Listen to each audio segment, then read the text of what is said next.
ថ្មីមកកាន់កម្មវិធីដំណឹងហួសចិត្តបាទលោកនាយកមន្ត្រីរៀងរាល់សប្តាហ៍នៅចុងកម្មវិធីដំណឹងហួសចិត្តលោកអ្នកតែបានទស្សនានៃការជួបជុំរវាងខ្ញុំបាទហើយនិងលោកគ្រូខនដែលលោកមានទូនាទីក្នុងការបកស្រាយពាក្យខ្មែរបង្ហាញជូនពាក្យខ្មែរពីវិមត្តមុននឹងបញ្ចប់កម្មវិធីដំណឹងហួសចិត្តហើយវត្តមានរបស់លោកគ្រូខនបានអញ្ជើញមកដល់ក្នុងស៊ីតយូរយើងហើយបាទលើឡើងតែកូនសិស្សរបស់គាត់បាទអត់ឃើញមកទេបាទអូបងលោកជួយចូលបាទបាទអរគុណជើញបាទបាទអត់ទេដាក់ឡើងលោកគ្រូលើកវិញដាក់វិញបាទអរគុណណាស់អាយ៉ាអីបន្តាឲ្យច្រើនមែនបងលោកអ្នកលោកបន្តាអីបងពាក់បន្តាច្រើនមែនដូចថាខ្ញុំសិក្សារាល់ថ្ងៃវាមើលសភៅច្រើនពេកវាបណ្ដោយមានបញ្ហាផ្នែកជាងបន្តាខ្ញុំយកបន្តាមកចំនួនដើម្បីស្រួលមើលអីផ្សេងគ្រប់កម្មវិធីផ្សេងចឹងណាយ៉ាងកម្មវិធីផ្សេងទៀតបាទជួយបន្តាពណ៌សអញ្ចឹងពាក់ក្នុងកម្មវិធីអីពណ៌សនេះគឺក្នុងកម្មវិធីទៀតនឹងខ្ញុំរើសបានមិញចេះយកដាក់ពាក់ហ្មងទៅបាទចុះបន្តានេះក្នុងកម្មវិធីមង្គលការឬមួយដើរកំសាន្ត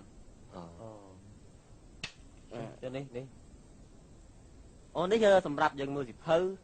គឺថាមើលជីឈ្មោះជាអីយើងសិក្សាស្រាវជ្រាវវាសល់វិទូចពង្រីកមើលទៅវាជំនួយក្នុងអារម្មណ៍របស់យើងបានដែរហើយចុះនេះអានេះស្អាតជាងគេនេះអានេះក្នុងកម្មវិធីបង្ហាញសព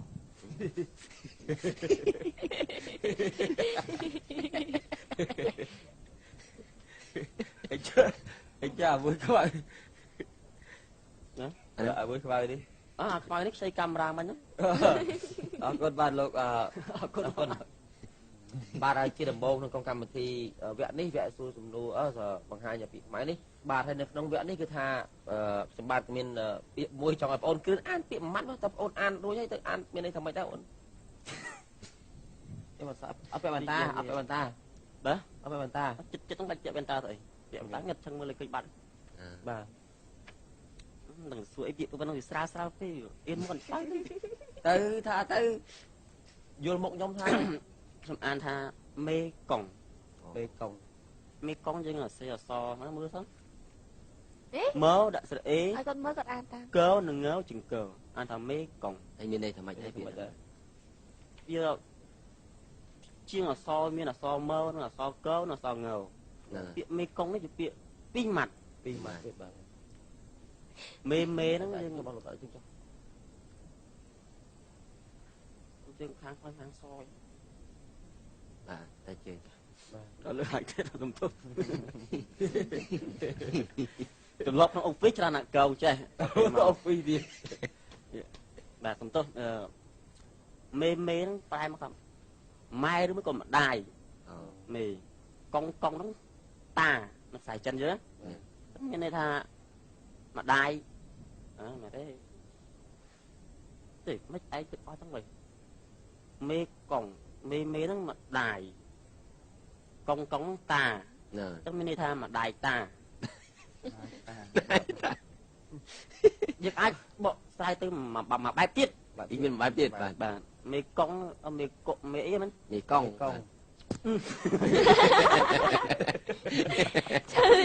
បាយខ្លួនឯងទៀត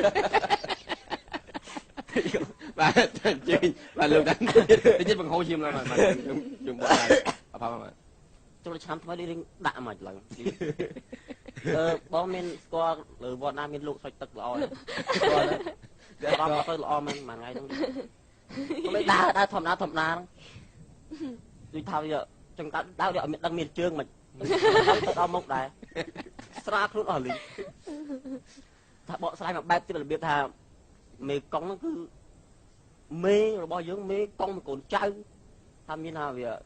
លក្ខណៈវាស្នេហ៍ចឹងទៅដល់បាទវាយើងទៅមេខាងកូនចៅមេខាងកូនចៅមេបាទលោកគ្រូយល់យ៉ាងម៉េចដែរចំពោះពាក្យមេកុងលោកគ្រូបាទពាក្យថាមេកុងបាទមិនមែនមេកុងទេបាទអានដងទៀតមើលបើមេកុងបាទមេកុងហ្នឹងបើយើងនៅស្រុកខ្មែរយើងក៏មានដែរបាទឈ្មោះទន្លេមួយណាដែលមានប្រភពមកពីប្រទេសចិនណាបាទហើយហូរកាត់ស្រុកចិនស្រុកឡាវស្រុកថៃចូលមកស្រុកខ្មែរយើងហ្នឹងហើយហួសទៅវៀតណាមហួសពីវៀតណាមទៅចូលសមុទ្រហ្នឹងហើយទន្លេមេកុងបាទហើយមេហ្នឹងក៏បងគ្រឿនគាត់បញ្យល់ប្រាប់មិញគឺថាមេហ្នឹងគឺស្មើនឹងម្ដាយឬក៏មេឬក៏ មេដូចជាសាស្ត្រអីយើងហៅថាមេណាមេគោមេជ្រូកអីចឹងទៅហើយកងកៈនេះកងជើងកហ្នឹងគឺប្រែថាទឹកតែគេអានថាកងគៀឬក៏កងកៈហ្នឹងគឺទឹកហើយបាទអញ្ចឹង ឈ្មោះបានមេទឹក បាទមេទឹកប៉ុន្តែគ្រាន់ថាយើងមិនបាច់វិភាគដល់ថាមេទឹកអីទេគ្រាន់តែជាឈ្មោះរបស់ទន្លេមួយដែលហូរកាត់ស្រុកខ្មែរយើងហ្នឹងហើយបាទទន្លេ បាទអរគុណលោកគ្រូសម្រាប់ពេលនេះដែរយើងខ្ញុំមានពាក្យ4ពាក្យទៀតសម្រាប់សួរលោកគ្រូពាក្យទី1នោះគឺថាគ្រឿងទេសតើគ្រឿងទេសហ្នឹងមានន័យយ៉ាងម៉េចដែរលោកគ្រូបាទ បាទគ្រឿងទេសទុកឲ្យកូនសិស្សខ្ញុំគាត់បកស្រាយមុនបាទ សួរខ្ញុំហ្នឹង បាទខ្ញុំមិនសួរក៏ឆ្លើយដែរ ថាយើងចាំចំវាស្រួលខ្ញុំអស់ស្រាយដែរបើថាយើងទៅកាត់ជាមួយលោកគ្រូគឺវាកើត ទៅសួរប្អូនហ្មង បាទទេប៉ុន្តែមុនមក គេថាគ្រឿងទេសបាទពាក្យថាគ្រឿងទេសហ្នឹងវាមានអានេះសម្រាប់ថាទីវត្តអារាមមួយទីក្នុងទីប៉ុនទៀនអញ្ចឹងណា បាទ មានដូចជាក្រែយកក្បាលមីក្រូទៀនធូបទៅដោះគោភេទជ្ជៈឬគ្រឿងអ្វីៗដែលនៅក្នុងកម្មវិធីប៉ុនដើម្បីនិមន្តព្រះសង្ឃមកទេសនាហៅថាគ្រឿងទេស បាទលោកគ្រូតើចម្លើយរបស់បងប្អូនហ្នឹងមិនដែរហ្មង បាទចម្លើយរបស់បងប្អូនបាទបើយើងគិតទៅត្រូវហើយត្រូវរបស់គាត់ប៉ុន្តែគ្រាន់តែផ្ទាល់តែគាត់ទៅសេឲ្យមើលព្រោះពាក្យខ្មែរយើងគ្រាន់តែលឺអានអញ្ចឹងយើងឲ្យន័យអាចខុសអូ បាទបើចេះសរសេរមិន មានរៀបចំទុក គ្រឿងទេសបាទឥឡូវខ្ញុំមានពាក្យមួយសរសេរដែរបាទគ្រឿងទេសនេះខ្ញុំសរសេរកជើងរដាក់ស្រអឿនិងងតដាក់ស្រអេនិងសនេះពាក្យដែលគេសួរមក បាទ តែបងប្អូនយើងគាត់ខលមកសួរតែបងប្អូនបញ្យលមិញហ្នឹងគ្រឿងទេសហ្នឹងតែជាមានណតនឃាតនៅពីមុខនេះទៀតទេសនៈទេសនាគឺទេសហ្នឹងឯង យកគេអត់សេ បាទអញ្ចឹងគ្រឿងទេសឬគ្រឿងទេសនាហ្នឹងប្រហែលជាអាចមានគ្រឿងអស់ហ្នឹងមែនបាទមានកម្ពីបត្រៃបៃដកអីចឹងទៅមានក្រែទេសមីក្រូអីចឹងទៅបាទប៉ុន្តែតើមានណតនឃាតនៅខាងចុង តែចំពោះគ្រឿងទេសដែលយើងឃើញនេះគឺមិនមែនគ្រឿងសម្រាប់លោកទេសទេគឺគ្រឿងសម្រាប់ចុងភៅតែគាត់ប្រើសម្រាប់បង់សម្លឲ្យមានរស ដូចជា ជាតិ ស្ករប៊ីចេង បាទរសជាតិឈ្ងុយឆ្ងាញ់ហ្នឹងបាទគឺដូចជាម្រេចខ្ទឹមខ្ជាយខ្ញីអីហ្នឹងបាទហ្នឹងគ្រឿងទេសបាទហើយគ្រឿងទេសហ្នឹងមិនមែនធម្មតាទេបាទក៏យើងតាមប្រវត្តិ កែម្លង បង្ហាញថានៅពីអឺរ៉ុបកាលពីដំបូងហ្នឹងក៏មានសង្គ្រាមដែរដោយសារស្វែងរកអាគ្រឿងទេសហ្នឹងបាទ បាទអរគុណលោកគ្រូបាទខ្ញុំបាទអូនបាយអូនមកអត់អីអត់ សម អត់ខំពាក់ឡៃអូនបាទហ្នឹងក៏បោកដាក់សម្រាមអូនពាក់ចា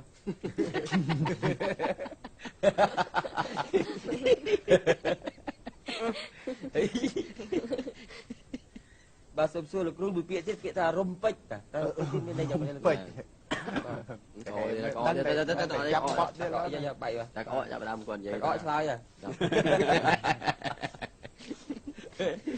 តើលោកគ្រូអូន តែកអឆ្លើយតា កឆ្លើយតើ អស់ចំណុចតែវាចឹងទៅ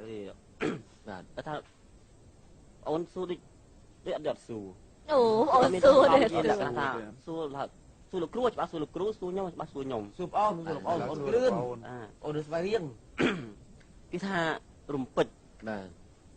ទ រុំនោះដូចរត់ដល់ខ្ញុំប្រាប់អូនហើយគេថារុំយករបស់មករុំចងវាមាញ់ទៅគ្នាពេចគឺពេចរបស់មានតម្លៃរុំពេចនេះថាយកខ្សែមករុំពេចនេះណាប៉ុណ្ណឹងទៅណា ខ្លាចចោលលួច អស់ហើយបងអី បាទលោកគ្រូមកចឹងលោកគ្រូ បាទ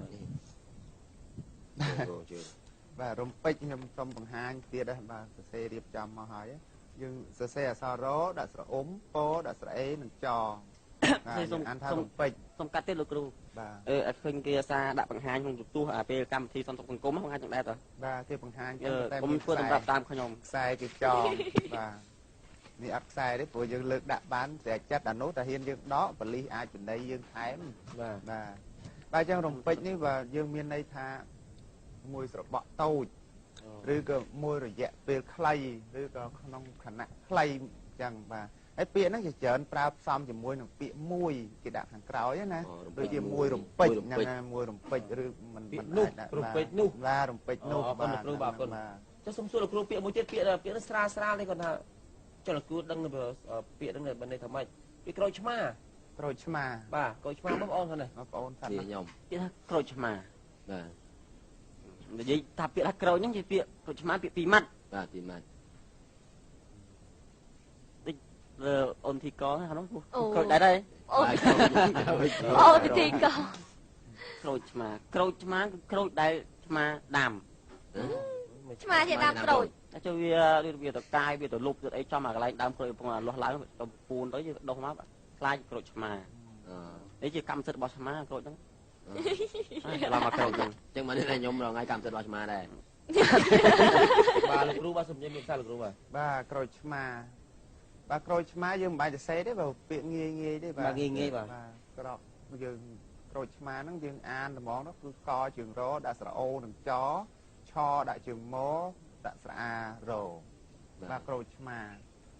គឺជាប្រភេទរុក្ខជាតិមួយយ៉ាងដែលយើងដាំនៅស្រុកភូមិយើងសពថ្ងៃបាទសម្បូរបាទផ្លែវាធ្វើជូរហ្នឹងបាទ Mà ស្គាល់គ្រប់គ្នាហើយបាទ ចា បាទហើយ មានន័យអីផ្សេង បាទនៃផ្សេងមួយទៀតគឺ